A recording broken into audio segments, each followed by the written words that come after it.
Klepper at the in our National Security Department. He says there is no evidence. It's no different than it was in 2003. You know what I really fear about what's happening here?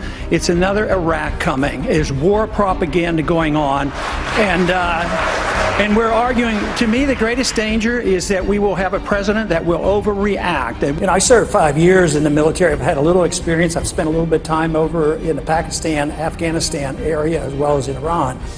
But I wouldn't wait for my generals. I'm the commander-in-chief. I make the decisions. I tell the generals what to do, and I'd bring them home as quickly as possible, and I'd get them out of Iraq as well, and I wouldn't start a war in Libya. I'd quit bombing Yemen, and I'd quit bombing Pakistan. I'd start taking care of people here at home because we could save hundreds of billions of dollars. Our national security is not enhanced by our presence over there. We have no purpose there. We should learn the lessons of history, and the longer we're there, the worse things are and the more danger we're in as well, because our presence there is not making friends, let me tell you.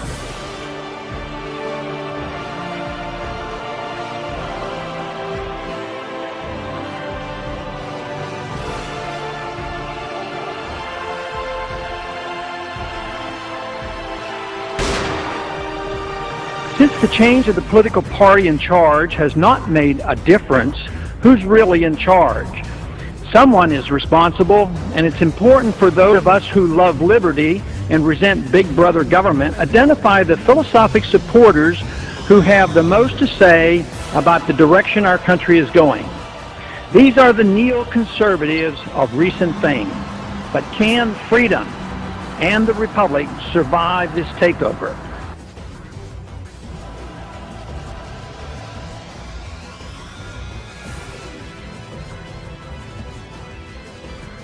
Do you really believe, Congressman, that there was glee in the Bush administration after 3,000 American citizens died? Neoconservatives are obviously in positions of influence and are well placed throughout our government and the media. They might not describe it that way, but there was a lot of pleasure. And matter of fact, Bob Woodward quotes him in the book, and quotes the president, said this gives us an opportunity because we don't have to go after the people responsible for this directly. We can go after others. The neoconservatives, a name they gave themselves, diligently worked their way into positions of power and influence. Dick Cheney, Donald Rumsfeld, Paul Wolfowitz, Richard Pearl, whose political alliance dates back some 30 years ago. Above all else, they were not and are not conservatives dedicated to limited constitutional government.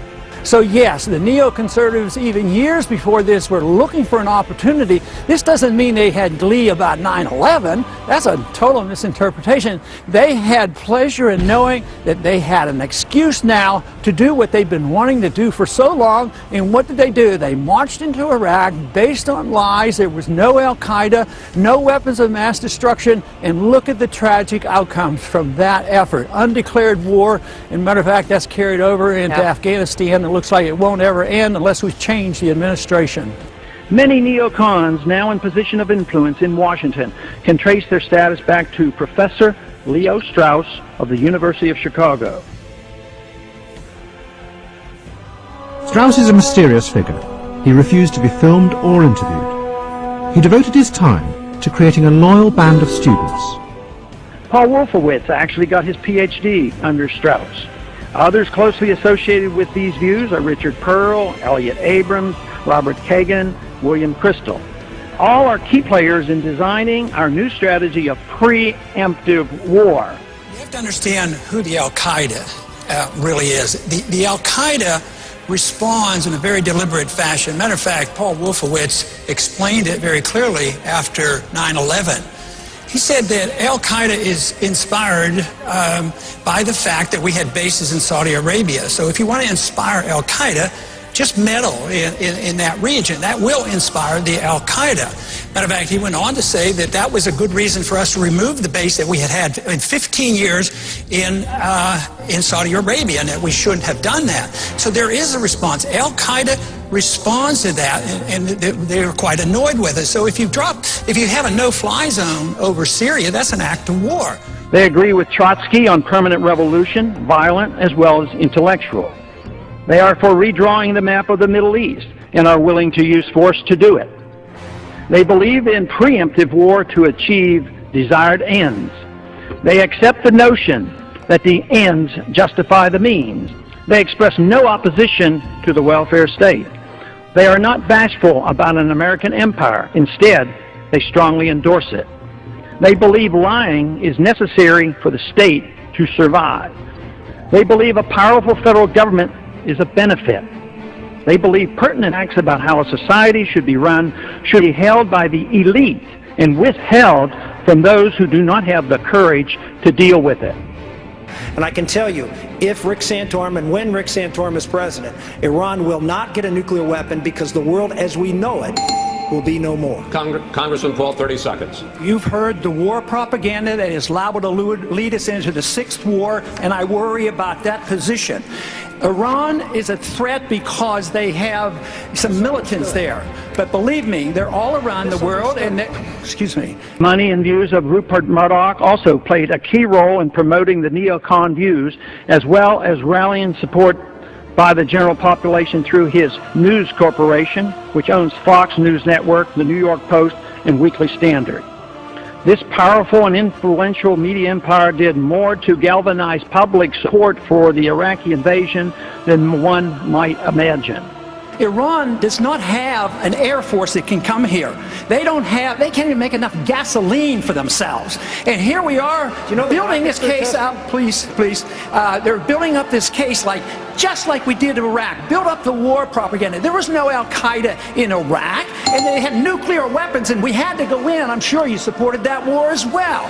It's to note that some large Christian denominations have joined the neoconservatives in promoting preemptive war, while completely ignoring the Christian doctrine of a just war. Neoconservatism is not the philosophy of free markets and a wise foreign policy.